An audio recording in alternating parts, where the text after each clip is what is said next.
If you meet somebody new for the first time, or maybe you're just starting to get to know someone, it's not uncommon for us to try to find out what it is that they like.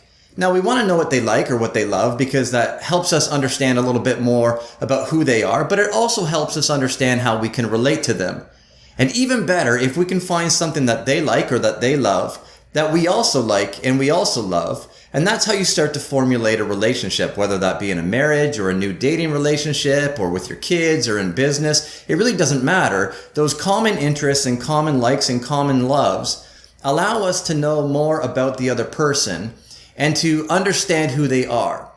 But after a while, if we only focus on common likes and common loves, we don't really fully know that person. In order to fully know that person, not only do we want to know what they love, but we also want to know what they hate. Things that they don't have patience for, things they don't have time for, or ultimately things that they detest, that they just don't want any part of in their life. When we look at Jesus and the person of Jesus, we talk a lot about what Jesus loves, but I wonder if we don't talk enough about what Jesus hates. He's walking along with his disciples, and his disciples ask a question, and this was a bit of a common question for them. Who is the greatest in heaven? Who is the greatest in the kingdom? And what Jesus does is very interesting because he could start to build himself up, and he could have even pointed to himself or God the Father, but instead he grabs a little child and he pulls the little child next to him. And he says, whoever wants to enter the kingdom of heaven needs to become like one of these little ones.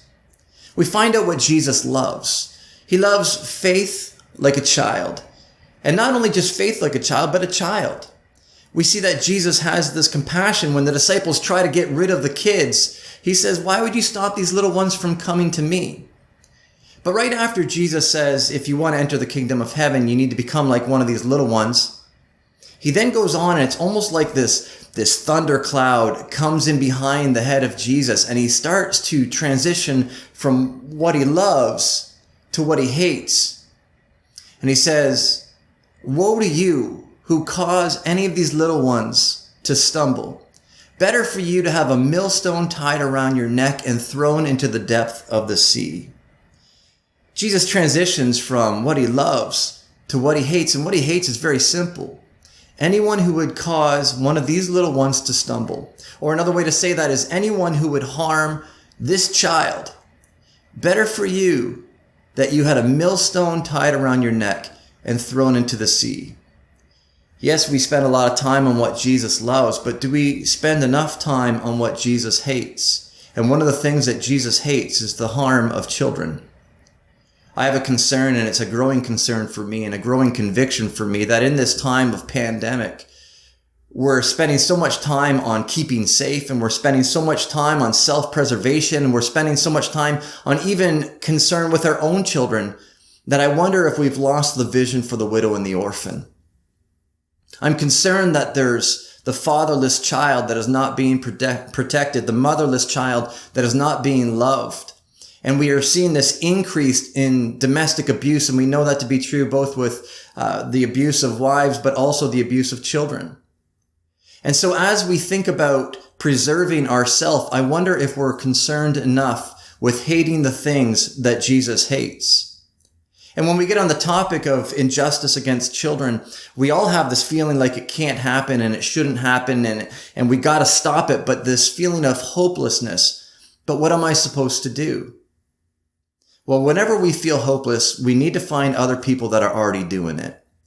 And so I want to challenge us as a church to not try to rediscover a new program or not to even give to the church. But in this case, I want to challenge you to give to people outside of the church. I want to challenge you to find an organization that is caring for the widow and the orphan, that is actively hating what Jesus hates and loving what Jesus loves. Right now, more than ever, we need to protect our little ones. And not just our little ones, but the little ones that don't have protection. The little ones who don't have a defender. We as the church need to become that defender. If you have an opportunity, and I know many of you already do this, partner with World Vision. Just go to worldvision.ca, find a child to sponsor. If you don't know what to do or how to help, they do. Or if you don't want to work with World Vision, International Justice Mission is a fantastic organization, IJM.ca. And go and find out what's happening to children all around the world with sex trafficking and the increase of child pornography that's taking place. But not only the increase of child pornography, but child slavery and child labor in fishing camps and sweatshops. So partner with IJM.ca. Or you can go to Compassion International, compassion.ca, and find ways to partner with churches in their communities as they work with little ones.